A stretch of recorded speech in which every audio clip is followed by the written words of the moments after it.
medyo nga ulit. Anyway, this last song is called Paraluman. If you know this song, feel free to sing your heart out, and kung meron kayong gustong ituring as paraluman dito, gawin nyo lang.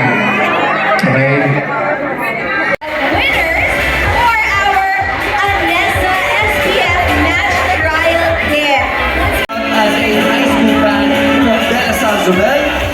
Members Pio Tobias, Martin Kim, Raymond Kim, Zoe Gonzalez, and Angelo Messina. This band has composed music transcending different genres that are loved by many OPM listeners, known for their smashing, breaking, and Manila. Let us all listen to Lola Amor!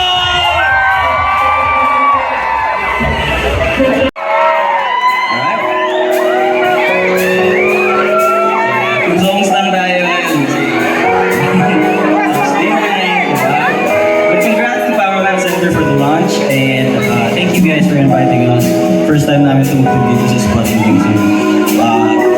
Hindi namin alam na maraming tao pupunta dito. Thank you guys for coming out tonight. I know it's a Thursday night and I know we all have work tomorrow, but it means a lot to us to be here.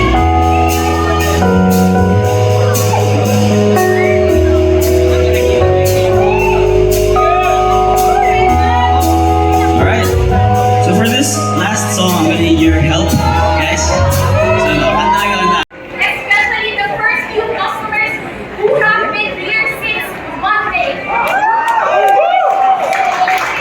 Yeah, let's all give back the efforts that they did and to support all the other Apple fans in the Philippines. So all of our people will line up here to welcome them. The rest of our supporters, media, KOLs, please find your spot. KOLs, please here.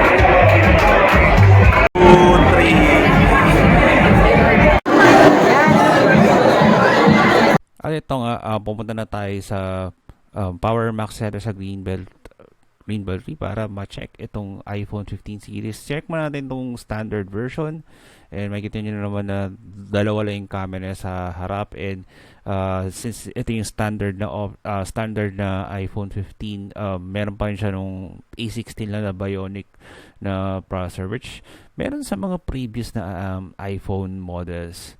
So, ito syempre yung pinakamalit na display, and yung laro natin is yung 128 gigs na storage, and meron siya 6.1 inch na 1179 by 2556 display.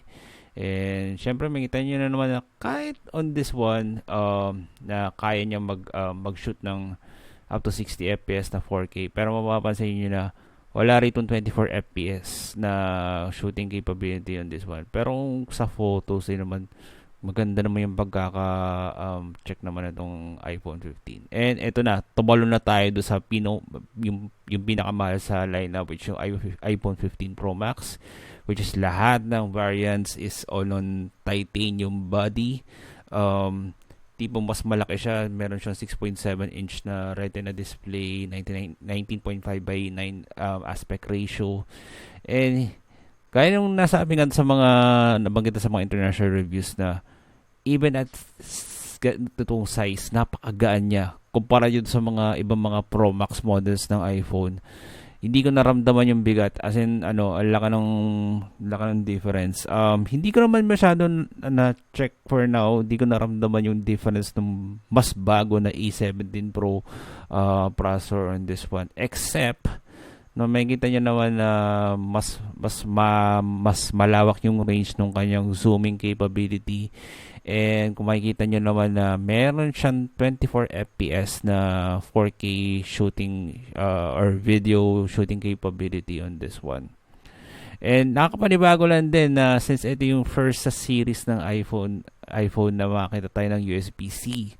And tingnan nyo naman, check ko lang naman yung we have limited time to check on this one, na talagang napakalinaw ng details kahit na sinusum natin. And ito rin actually yung na-check ko yung iOS 17, since actually medyo may konting pagbabago lang talaga compared sa previous iOS version.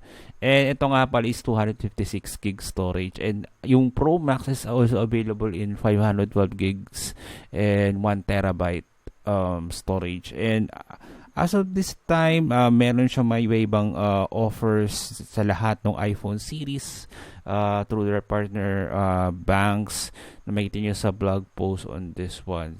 Napakarami ng detalye na hindi natin may pagkakash sa video na ito. And I hope you enjoyed this iPhone 15 launch in the Philippines. Maraming salamat sa Power Max Center for this invite. Please like and subscribe this channel. This is Ron from RonaldTJ.com. Thank you very much for watching.